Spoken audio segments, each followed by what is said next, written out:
Welcome to the Future of Us Bookcast, your gateway to insights shaping our future. Today, we're looking at a really interesting brand new book. It's called How Progress Ends: Technology, Innovation, and the Fate of Nations, just published in 2025 by Princeton University Press. And the author, Carl Benedikt Frey, tackles a huge question, one that feels incredibly relevant right now.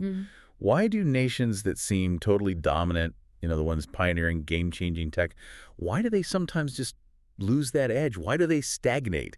It's a big puzzle, isn't it, economically and politically? It really is. And our goal here isn't just to review it, but to really unpack the core argument for you.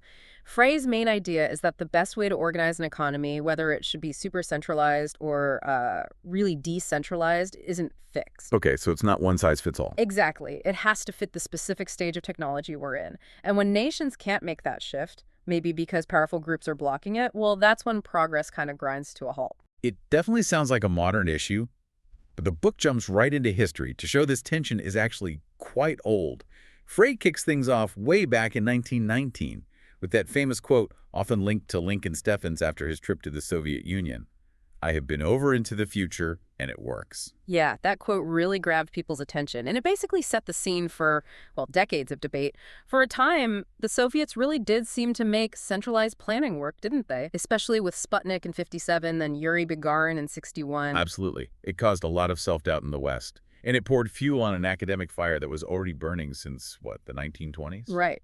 You had, on one side, these giants from the Austrian School of Economics Mises, and maybe most famously, Friedrich Hayek. They were deeply skeptical. They argued pretty forcefully that no central planner could ever gather and process all the local, specific, often unspoken, tacit knowledge needed to run a complex economy well. It's just too much information scattered everywhere. Precisely. But then you had others, post-Keynesians, neo-Marxians like Oscar Lange, Abba Lerner, arguing the opposite. They thought, well, with enough math, maybe enough computing power eventually, a central board could simulate the market. They just needed better tools. And this is where the story gets really interesting, that historical irony you mentioned. The very tool the planners were pinning their hopes on the computer actually ended up undermining their whole system. That's the paradox. The book really hammers this home. Hayek got it right. The problem wasn't just calculating things, it was getting the right data to begin with, especially data about completely new things, new technologies. Central planning works best when things are predictable, known. So when technology gets turbulent, like it did in the 60s and 70s, planning breaks down. Totally. How do you plan for something radical when there's no history, no benchmark? Every new idea had to crawl up this huge bureaucracy for approval, and the people up top, they were rewarded for stability, not rocking the boat, so innovation just got choked off. Meanwhile, in the US, computers were pushing companies the other way, towards decentralization. Flatter structures, less rigid command. Right, and the book captures this moment, this feeling of radical uncertainty and the sort of explosion of decentralized creativity that followed, with a fantastic quote from Marvin Minsky, the AI pioneer, back in 1982. Oh yeah, read that one out. Minsky said, "The desktop revolution has brought the tools that only professionals have had into the hands of the public. God knows what will happen now." God knows what will happen now. That's perfect. Isn't it? It sums up that core tension. Real progress often comes from that unpredictable mess, that God knows what, which is exactly what central planning, by its very nature, tries to eliminate or control. That keys up the main argument beautifully.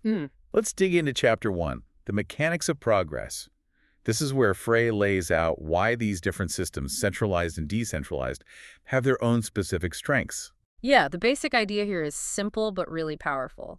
Decentralized systems, they're built for exploration. Think messy, chaotic, lots of trial and error, but brilliant for stumbling onto completely new things, for discovery. Serendipity, basically. Exactly, serendipity. Whereas centralized systems are masters of exploitation. They're about scaling things up, making production efficient, cutting costs. They need clear goals, hierarchy, command structures to get things done fast and reliably.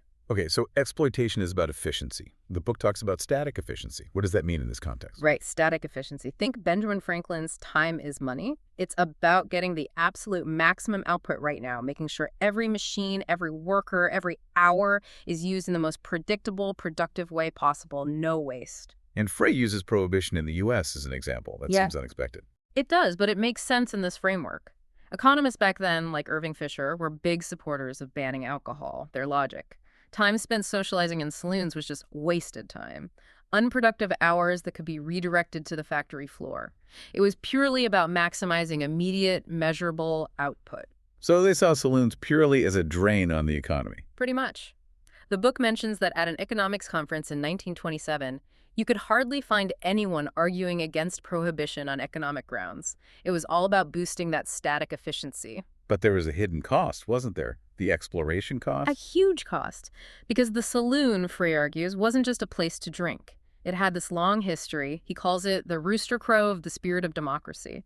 It was where skilled workers, engineers, craftsmen, they met informally. They shared ideas, that tacit knowledge Hayek talked about, away from the boss's eye. And closing them down actually hurt innovation. The data suggests it did. The book cites research showing an 18% drop in patenting after Prohibition came in. It wasn't just about booze, it was about killing off these informal networks, these crucial spaces for decentralized brainstorming that the efficiency-focused planners didn't even see as valuable. Wow. That really shows the danger of focusing only on what you can easily measure. Absolutely. And to bring this right up to date, the book uses the story of the making of mRNA, the tech behind the COVID vaccines. It's a perfect illustration of how you just can't plan for true exploration. Right, the story of Katalin Karikó, her early work was seen as pretty out there. Totally out there. The book says it was too far-fetched for government grants, corporate funding, and even support from her own colleagues. She kept getting demoted, told it was a dead end. It wasn't seen as a safe bet at all. And her big collaboration with Drew Weissman, that didn't start in some planned research meeting, did it? Not at all. It was pure chance. They met in 1997, apparently, waiting to use the same Xerox machine. You can't get much more unstructured than that. That's amazing. And even their early results weren't exactly home runs. No, Weissman notes the science was just so difficult it stayed niche because, as he put it was too inflammatory, too difficult to work with. Their initial papers, even after finding something interesting, got rejected by the big journals. Funders weren't biting. Karikó talks about trying to explain it to someone in intellectual property, right? Yeah, she recalls this IP officer just not getting it, asking again and again, what's it good for? It shows how hard it is to pitch something truly radical, truly exploratory to institutions that want clear, predictable returns. There were no obvious metrics for success yet. So even when they had the breakthrough, the chemical tweak to the mRNA that stopped the body attacking it, they still struggled. Still struggled. Funding applications rejected. Then another researcher, Derek Rossi, who was facing the same problem with mRNA, just happens to stumble upon their paper later. He described seeing the same violent reaction in cells. The cell was responding as though a virus was coming in, they were killing themselves. It was pure, hard slog exploration, like Frey says, throwing darts in the dark. It took incredible persistence against the grain. But then contrast that messy, uncertain start with the vaccine rollout in 2020. Exactly. Once the basic science was cracked, once that mRNA modification was proven, then it became an exploitation mission. Producing and distributing the vaccine was this massive, centrally coordinated effort executed at incredible speed and scale. So decentralized exploration first, then centralized exploitation. That's the ideal flow. But this transition from messy discovery to organized scaling leads us right into what the book calls the progress trap. Okay, the progress trap. What happens here? Well, as a new technology matures, the game changes. It stops being about who has the most radical breakthrough and starts being about who can produce it cheapest, biggest, most efficiently. Price competition kicks in. And that leads to companies getting bigger, merging. Right. You see consolidation. This is where Alfred Chandler Jr.'s idea of the visible hand comes in. Managers coordinating things inside big firms starts to replace the free-for-all of the market. Initially, that's good, right? That exploitation phase brings costs down, makes things accessible, like Schumpeter said about silk stockings. Precisely. Schumpeter's point was the genius of capitalism wasn't just making fancy things for queens, but bringing them within the reach of factory girls in return for steadily decreasing amounts of effort. Exploitation democratizes access. But there's a dark side, the trap. Yes. Once the easy efficiency gains are gone, once everyone's big and optimized, where do companies put their resources? Not necessarily into risky R&D for the next big thing. Instead, they shift towards protection. Lobbying, trying to block competitors. Exactly, lobbying for regulations that favor their existing model, making it harder for disruptive newcomers. They focus on protecting the profits they already have rather than creating future value. It becomes about defending the status quo. And this is where politics becomes crucial. The book quotes the historian Eric Hobsbawm. Yeah, Hobsbawm's assessment of capital really nails the risk here. It has a bias only towards profit. And at this late stage, profit often comes from shutting down competition, not fostering it. So the real challenge becomes political. Can the system override these powerful incumbents who benefit from the old way? If not, progress just stops. That failure to override incumbents seems key, which sets up the next big comparison nicely. Looking at history, why did some places stagnate while others surged ahead? Let's turn to Chapter 2, China's Reversal of Fortune, and Chapter 3, The Rise of Europe. China is such a fascinating case study here. They had this incredible early lead in technology, especially during the Song Dynasty, centuries ahead of Europe in many ways. But ultimately, that early success was kind of undermined by its own structure. Highly centralized imperial power. Too much central control, too early. Sort of. Yep. The state became so effective at consolidating power that it lacked the checks and balances needed to prevent stagnation later on. There wasn't enough pushback, enough alternative power centers. And the book links this to, of all things, early information technology, like soil maps. Yeah, it's a brilliant point. The concept of Yugong detailed soil mapping was vital. It allowed the central government to know exactly how productive land was across the empire, province by province. So they could tax effectively without needing local input. Exactly. Unlike kings in medieval Europe, who often had to bargain with local lords and councils to figure out who had what and how much tax they could realistically collect, the Chinese emperors had this data. They could bypass local assemblies, tax directly based on soil quality, and keep power firmly centralized. And what was the economic consequence of that centralized power and presumably less secure property rights? It led to what the book calls a patronage economy. If the state can just take your stuff, your best bet is to find a powerful official to protect you, to be your patron. You need political connections for economic security. So business relies on personal relationships, not impersonal rules. Right. Transactions depend heavily on who you know, your family, your clan, your patron. It's a system based on personal trust, which works okay on a small scale, but it really struggles to scale up. It hinders the development of large, complex markets and impersonal exchange. You don't get the broad trust needed for, say, modern corporations easily. And the clan system itself acted as a brake. Yes, the persistence of strong clan ties limited the interconnectedness of its collective brain, as Frey puts it. Yeah. He uses the example of Hankou, a major trading city. Its merchant guilds weren't unified. They were fiercely divided based on where people came from, Cantonese versus Hubei merchants, for example. And these divisions weren't just social, they could turn violent. Apparently so. The book mentions dragon boat races being banned because these rival regional guilds kept clashing violently during them. This kind of fragmentation along kinship lines meant a strong, unified business class never really emerged to challenge the state or demand reforms. The emperor remains supreme. Okay, so China centralizes early, gains stability, but loses long-term dynamism. Now let's flip to Chapter 3, The Rise of Europe. The argument here is almost the opposite, isn't it? That Europe's backwardness after Rome fell was actually a good thing. Yeah, it's counterintuitive, but that's the core idea, drawing on historians like Walter Scheidel. Europe's biggest lucky break, Scheidel called it, was that the Roman Empire collapsed and stayed collapsed. No single power managed to reunite Europe for centuries. Political fragmentation was the key. Absolutely. This constant fragmentation, this lack of central control, created a competitive environment. Dozens, hundreds of states, principalities, cities, all competing for talent, for capital, for skilled workers.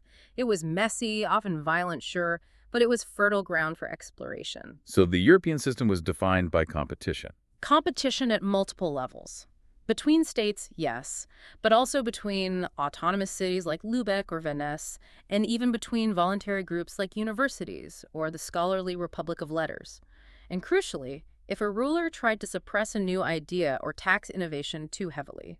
The innovator could just move somewhere else. Exactly. They could pack up and go to a rival city or state just down the road. That constant threat of exit kept rulers somewhat in check and ensured ideas couldn't easily be stamped out continent-wide.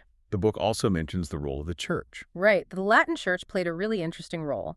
Its policies on marriage, insisting on monogamy, restricting cousin marriage, gradually weakened the tight grip of extended family clans, unlike in China or other parts of the world. This, the argument goes, helped create space for new institutions based on impersonal trust, things essential for modern capitalism, like the business corporation. And the universities added to this competitive mix. Hugely. By 1500, Europe had something like 60 universities, all vying for the best scholars and students. This created incredible mobility for intellectuals and made it, as Frey says, exceedingly challenging for any central authority to suppress innovative ideas. It was a kind of institutional insurance against enforced ignorance. But generating ideas is one thing. Actually adopting them, especially when they threaten existing jobs or industries, that's another challenge. This brings us to the British exception. Yes. Britain wasn't necessarily more inventive initially, but it was better at implementing inventions. Why? Because Parliament, over time, gained the political power to override the resistance of incumbent groups, particularly the old craft guilds, who feared new machinery would destroy their livelihoods. And this wasn't true everywhere in Europe, even places with strong property rights, like the Netherlands. Exactly. The Dutch Republic is the counterexample. They had secure property rights, arguably as good as Britain's. But politically, power was more decentralized down to the city level, where the guilds still held a lot of sway. And they used that power to block technology. They did. The book gives this amazing example from 1743. An inventor named Dame Scheif builds a mechanized postal boat faster, more efficient. What happens? An angry mob, worried about their jobs, storms the shipyard and sinks the nearly finished vessel, and the local city council. They couldn't or wouldn't stop it. The guilds won. So Britain succeeded not just because of invention, but because its political system could crush the opposition to adopting those inventions. That's a key part of the argument. You need both the exploration and the political capacity to handle the disruption that comes with exploitation and adoption. Okay, so we see this dynamic. Fragmented Europe fosters exploration, centralized China stagnates. But what about countries that came late to the game? How do they catch up? This seems to require a different approach. It absolutely does. This is where the role of the state in catch-up becomes central. For the latecomers, the main goal wasn't radical new invention. It was about rapidly adopting and scaling up technologies that already existed elsewhere. It required efficient exploitation, often driven from the top, a revolution from above. And for that, strong state capacity is suddenly an advantage again. Which brings us to Chapter 4, Prussia's visible hand and Germany's rise. What drove their push? Geopolitics, pure and simple. They looked across the channel at Britain's industrial might and felt, frankly, threatened and envious. There was a real sense of needing to catch up or be left behind. There are some pretty stark quotes about that feeling, aren't there? Oh, yeah. Frey quotes Lord Rosebery, the former British PM, in 1896, warning about Germany as this very formidable rival that was encroaching on us as the sea encroaches on weak parts of the coast. They felt the pressure. And the Germans felt their own strength growing. Definitely. There's that quote from Ernst Wassermann in 1910, reporting to the Kaiser, basically boasting, "The English really cannot keep up with us any longer. Without the stream of gold still flowing from the large colonies into the tiny mother country, they would soon be a quantity negligible on the world market." Talk about a shift in confidence. So how did Prussia manage this catch-up? What was their model? It was a kind of liberal autocracy, using what the book calls the visible hand of the state. They had these key reformers like Stein and Hardenberg who pushed through reforms from the top down. Crucially, they built a highly professional, meritocratic civil service. Unlike Britain's system at the time, which was still quite based on patronage. Right. This competent bureaucracy was key. They could effectively manage complex state initiatives, and the state invested heavily in the foundations for industrialization, especially education. Universities and technical training. Yes, figures like Humboldt championed university reform, Liebig pushed applied chemistry. Germany have huge engineering enrollments, and they fostered really close links between university science and big industry, think BASF, collaborating with chemists like Bayer on synthetic dyes. Science was put directly to work for industrial exploitation. And this led to a specific kind of capitalism. Organized capitalism. That's the term. Interestingly, the German High Court actually legalized cartels' price-fixing agreements between firms. From a pure free market view, that looks bad. But the argument is it served a strategic purpose for catch-up. How so? By allowing cartels, they reduced the risks of competition. This made it easier for companies to justify the huge, long-term investments needed for massive projects like building giant chemical plants or integrated electrical works like Siemensstadt near Berlin. It encouraged large-scale exploitation. So it was a cooperative managerial capitalism designed for rapid scaling and imitation rather than cutthroat competition. Pretty much. Germany built the state capacity and the institutional structure perfectly suited to absorb and improve upon foreign technology very, very quickly. A model focused squarely on exploitation.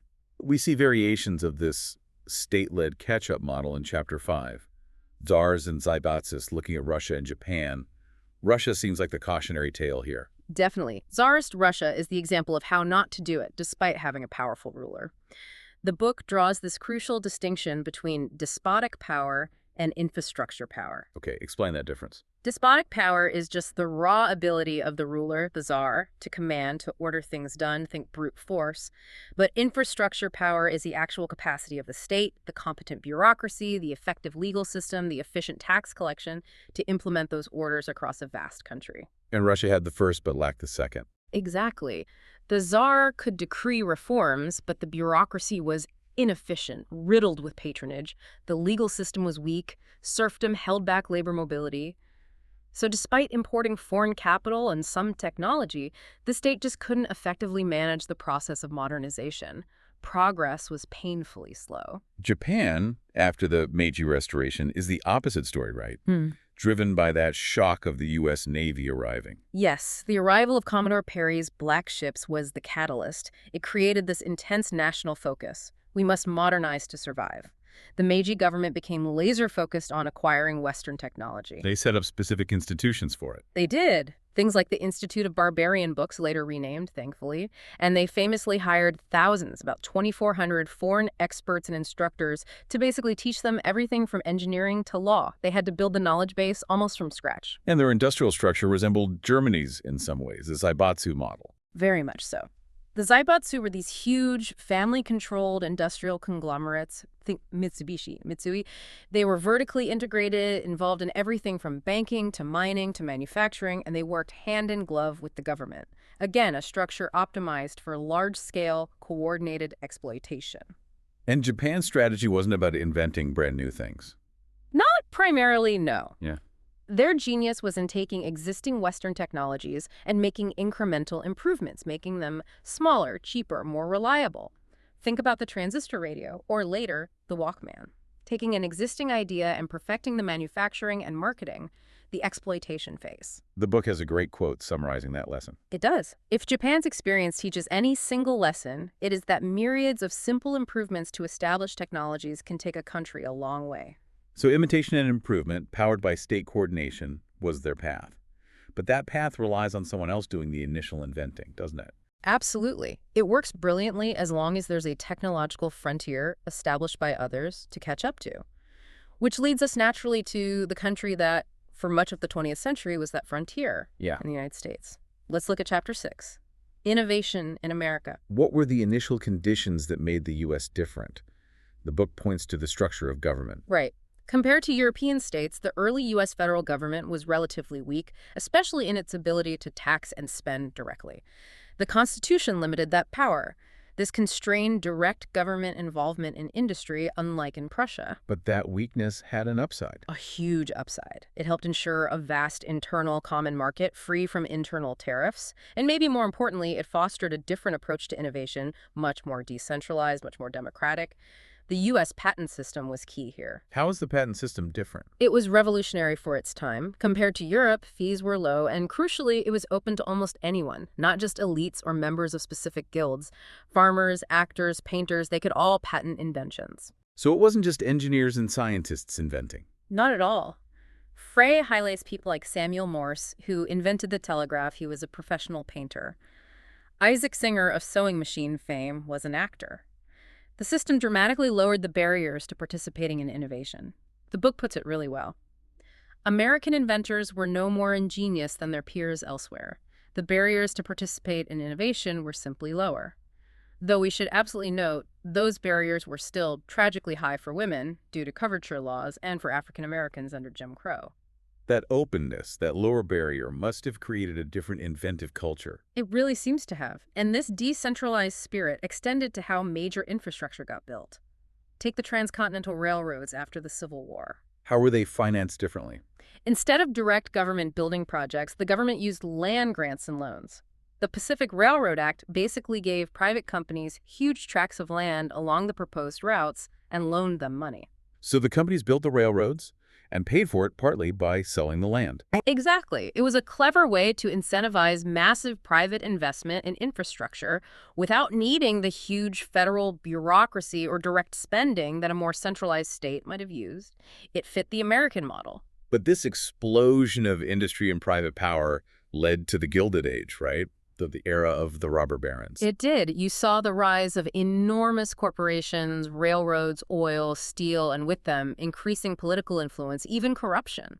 The public backlash led to the Progressive Era and the push for antitrust laws like the Sherman Act in 1890. Did antitrust work immediately? Not perfectly. In fact, the initial response by business was often just to merge formally into holding companies, leading to more consolidation for a while.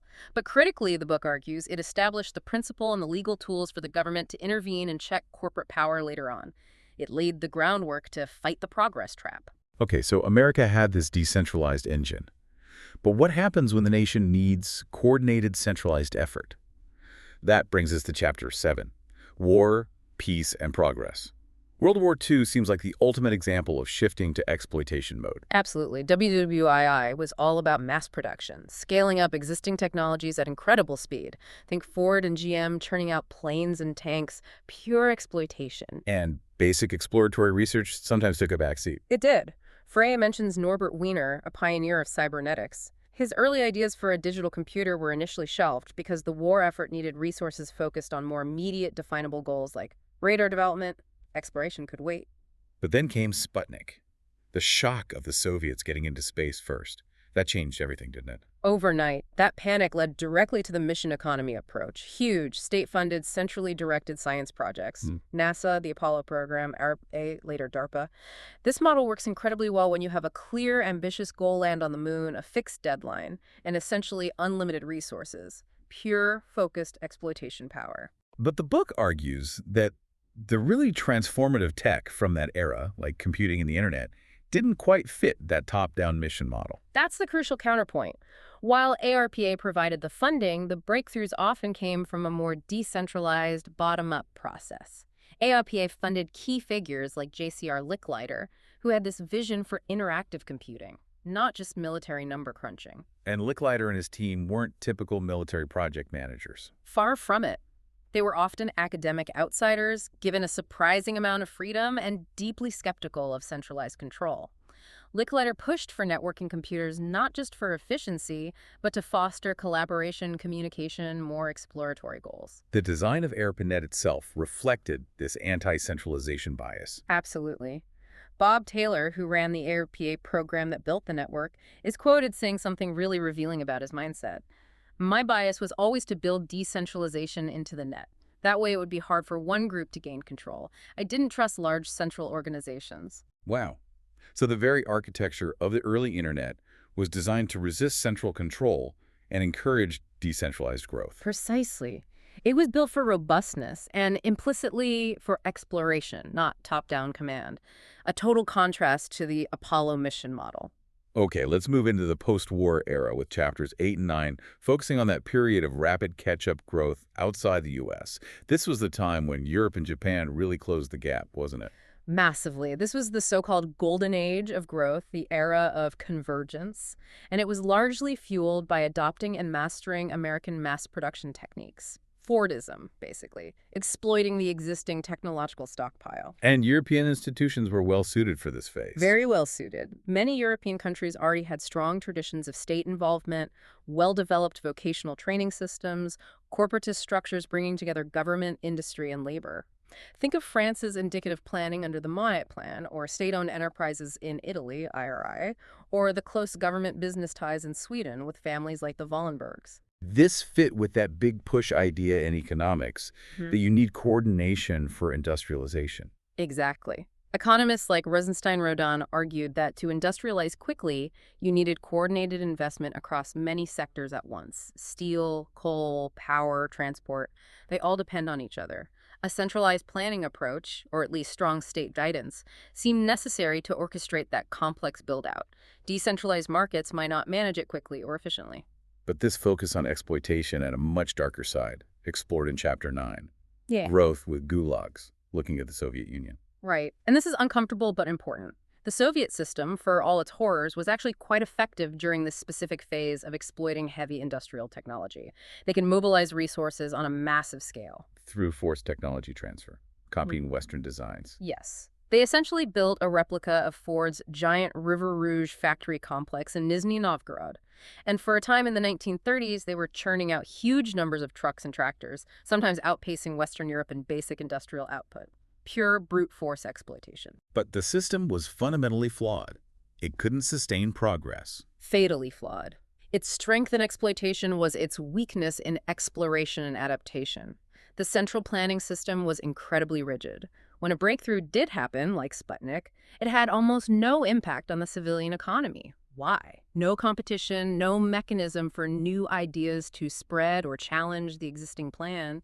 So introducing a new product or process would mess up the production quotas for the old stuff. Precisely. The entire system was optimized for hitting targets for steel tonnage or cement production. Innovation was disruptive, unpredictable, and threatened the planned metrics.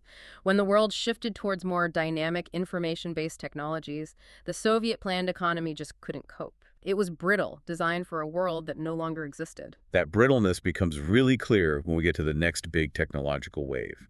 Chapter 11. The Great Flattening argues the computer revolution was inherently suited to the American model. Yes, because the PC and networking technologies rewarded flexibility, decentralization, and flatter organizational structures. The U.S. saw a big productivity jump in the mid-1990s, and the book links this directly to firms adopting IT to break down old hierarchies and empower workers closer to the information. And Silicon Valley embodied this new model. Perfectly. It was all about rapid iteration, experimentation. Crucially, you had high labor mobility people job hopping constantly, taking ideas with them, and spin-offs were rampant. Think of the traitorous eight leaving Shockley to found Fairchild, which then spawned Intel and dozens of other companies. And California law actually encouraged this by banning non-compete agreements. That's a key institutional factor Frey highlights. California Civil Code Section 16600 basically made non-competes unenforceable. This meant engineers and entrepreneurs could leave a company and immediately start a competing one or join a rival without fear of being sued. It fostered intense competition and knowledge diffusion, pure exploration fuel. Now contrast that with Japan's stagnation during the same period, the 1990s. Their system, the Keiretsu, had been so good before. It had been brilliant for the previous phase. The Keiretsu, those networks of companies linked by cross-shareholdings, long-term relationships, and loyalty, were fantastic exploitation machines. Great at refining manufacturing processes, achieving incredible quality control, improving on existing foreign tech like consumer electronics. Think of the Walkman again? But that very structure became a liability when the game shifted. Exactly. It proved too rigid. When the revolution shifted to software, PCs, the internet, things that required more agility, faster adaptation, maybe even cannibalizing your existing successful products, the Keiretsu struggled. Established hardware companies dismissed the new stuff. Yeah, the book mentions leaders at companies like DEC, Digital Equipment Corporation, a giant at the time, initially dismissing microcomputers as mere toys. They were locked into their profitable mainframe and mini-computer businesses. The loyalty and stability of the Keiretsu system made it hard for disruptive internal challenges or spin-offs to emerge like they did in Silicon Valley. Antitrust had created space in the U.S., but Japan's structure prioritized cooperation over chaotic competition. And the early internet itself, its growth reinforced this decentralized, chaotic model. Completely. It grew organically, almost under the radar initially. Frey notes it developed thanks to a remarkable absence of government or corporate oversight. It wasn't planned, it just happened. There's a great quote from an observer in 1995 trying to describe it. The internet is slow, superficial, chaotic, nerdy, hostile, and largely a waste of time. You just got to try it. Doesn't that capture the spirit of exploration perfectly? No guarantees, messy, uncertain, but compelling. It really does. Okay, that brings us to the present day, or close to it. Chapter 12. The Great Leap Backward, which looks at modern China. Early reforms after Mao seemed to work well. Yes, the initial decades of reform saw incredible growth, and much of it, Frey argues, came from decentralized experiments allowing local areas to try different policies, special economic zones, and importantly, dismantling some of the old Mao-era power structures and special interests. Decentralization fueled that initial boom. But the book warns about risks today, Yeah. centralization and cronyism. That's the concern. The argument is that without a strong, independent rule of law, China fundamentally remains a patronage economy, similar in structure perhaps to the imperial era. Economic success often depends on political connections. Power and wealth are merging. The book mentions reports of bureaucratic jobs being sold, widespread corruption. This creates a system where incumbents with political ties can become entrenched, potentially blocking future reforms or disruptions. The progress trap looms large. And China's current strategy is described as leapfrogging. Right. Instead of slowly climbing the technological ladder, the strategy is to identify key frontier sectors, AI, quantum computing, high-speed rail, biotech, and pour massive state resources into catching up and even surpassing the West immediately. Jump straight to the cutting edge. The high-speed rail example is pretty stunning, isn't it? It's incredible. Right. China basically imported the core technology through joint ventures with established players like Siemens, Alstom, Kawasaki. Then, using its immense state capacity for mobilization and execution pure exploitation power, it built out a national high-speed rail network that's more than double the length of the rest of the world's networks combined, all in about a decade. A massive feat of engineering and project management. Undeniably. It shows what centralized state capacity can achieve in the exploitation phase, even if, as Frey estimates, maybe 90% of the core tech was initially foreign. But the risk, he argues, is that the increasing centralization under Xi Jinping could stifle the very local initiative and experimentation that powered earlier growth. If loyalty consistently trumps competence in the bureaucracy, that infrastructure power we talked about could erode. And there's a deep historical motivation behind this push. Yes, the book emphasizes the century of humiliation narrative, the memory of being dominated by foreign powers during the colonial era. There's this powerful underlying drive captured in the phrase, lagging behind is to get bullied by others. That fuels the ambition, the centralization, the leapfrogging. But it also carries the risk of prioritizing state control over the conditions needed for long-term organic innovation. Which brings us to the epilogue and the future. Frey touches on Moravec's paradox in AI. Right. Moravec's paradox is that observation that for AI, the things humans find hard, like chess or complex calculations, are often easy for machines, while things humans find easy, like walking, recognizing objects reliably, understanding context, not making stuff up, are still surprisingly hard for machines. So AI progress isn't necessarily straightforward. There are limits. There are constraints. LLMs hallucinate. They struggle with true generalization beyond their training data. Plus, we're hitting physical limits like Moore's law slowing down, the sheer cost and energy needed for massive models, and maybe even running out of high-quality training data. There's a risk that current AI is more about incredibly sophisticated mimicry or memory exploitation of existing data than true original thought exploration. And the risk of centralization is now global, through technology itself. That's a major concern.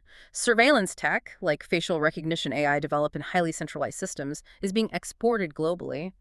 And even well-meaning regulations in places like Europe GDPR, the AI Act could have unintended consequences. How so? By increasing the cost and complexity of compliance, these regulations might actually favor the large established tech giants who can afford the lawyers and processes, making it harder for smaller startups, the potential explorers, to compete. It could inadvertently lead to more market concentration and fragmentation. So the book's ultimate conclusion loops back to that central tension. Exactly. Progress isn't guaranteed. It depends on navigating this constant, tricky balance between decentralized exploration and centralized exploitation. And the biggest threat is political or corporate power becoming so entrenched that it resists the necessary shifts between these modes. When incumbents successfully lobby to protect themselves from creative destruction, that's when progress ends. The challenge, always, is political will. Okay, let's try to wrap this up. To quickly summarize the core arguments from Carl Benedikt Frey's How Progress Ends, the key idea is that the path of technological progress depends critically on matching the type of innovation needed messy exploration or efficient exploitation with the right kind of governing structure, be it decentralized or centralized. Right. And history shows us that breakthroughs, the big leaps, tend to happen in fragmented, competitive environments that foster exploration. Think early modern Europe, the early US patent system, even the chaotic birth of the internet. Decentralization fuels discovery. But the flip side is that rapid catch-up growth countries closing the gap quickly almost always relied on strong, centralized state capacity. Prussia, Meiji Japan, post-war Europe, even the Soviets for a time, they excelled at exploiting existing technologies developed elsewhere, scaling them up efficiently. Centralization is great for execution. And the danger, the stagnation, or the progress trap hates when systems built for efficient exploitation become too rigid. They fail to adapt, fail to switch back to exploration when a major technological shift happens. We saw it with the USSR's collapse, Japan's economic stagnation in the 90s, and it's presented as a potential risk for modern China if centralization goes too far. So pulling out the key takeaways for you, the listener. First, maybe the biggest one. Progress isn't automatic. The really big breakthroughs thrive in messy, competitive, decentralized systems where failure is okay and people can easily move and try new things. Second, bureaucratic competence, that infrastructure power, is absolutely vital for countries trying to catch up fast through exploitation. But corruption or pure patronage politics can completely undermine it, like in Tsarist Russia versus Meiji Japan. Third, things like antitrust policy matter immensely. They're crucial checks against powerful incumbents who will inevitably try to block the disruptive innovations that threaten their profits. You need mechanisms to clear the path. Fourth, the computer revolution was a game changer because it fundamentally favored agile, flatter organizations. It exposed the weaknesses of highly centralized, rigid systems, whether corporate like Japan's Keiretsu or political like the Soviet Union's. And finally, maybe the most crucial point for today, future growth really comes down to politics. Can we manage the political challenge of overriding vested interests? Can we maintain the flexibility to shift between exploration and exploitation as technology demands? That's the billion-dollar question. Well put. It really boils down to managing that inherent tension. Thanks for tuning in to the Future of Us Bookcast. We hope you found inspiration in these ideas. Don't forget to subscribe and share together. We're co-creating the world of tomorrow.